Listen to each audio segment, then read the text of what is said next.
put me in front of a whiteboard, and I can come up with 100 ideas in half an hour. And early in Amazon's history, Jeff Wilke came to me one day. He worked for Amazon for a quarter of a century, but this is when he probably knew me only for a year. And he said, Jeff, you have enough ideas to destroy Amazon. And this was such a shocking idea for me. As a founder, I had the great luxury of always being able to hire my tutors. They would hire these experienced senior executives, brilliant people like Diego and Jeff Wilke, and there were several others too. And I would listen to them, and they would teach me. And Jeff said, you have enough ideas per minute, per day, per week to destroy Amazon. I was like, what do you mean? He's like, you have to release the work at the right rate that the organization can accept it.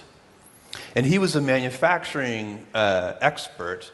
And so, his view of the world was every time I released an idea, I was creating a backlog, a queue, work in process. And because it was just stacking up, it was adding no value, and in fact, it was creating distraction. And so he said, look, you have to figure out when to release these new ideas at a rate that the organization can accept them. And this sounds so obvious, but it was not obvious at the time to me. And this was a profound insight for me. And so I started prioritizing the ideas better, keeping lists of them, keeping them to myself until the organization was ready for the ideas. And then I also started figuring out, how can I build an organization that can be ready for more ideas?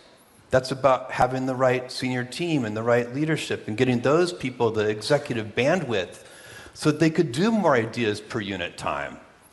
And that is what we built. We built a company that's very good at inventing and doing more than one thing at a time. And you do want to build, as the company gets bigger, you do want to be able to do more than one thing at a time. But that idea of releasing the work was very profound for me. And it made us operationally more effective while still being inventive. And do you think you're a better inventor on the back of that? So the actual inventions that... Probably, because it also forces you, if you are releasing the ideas their time, it forces you to prioritize them better. You end up sharpening the ideas better. And so, yeah, it probably does. But you have to wander. Thank you.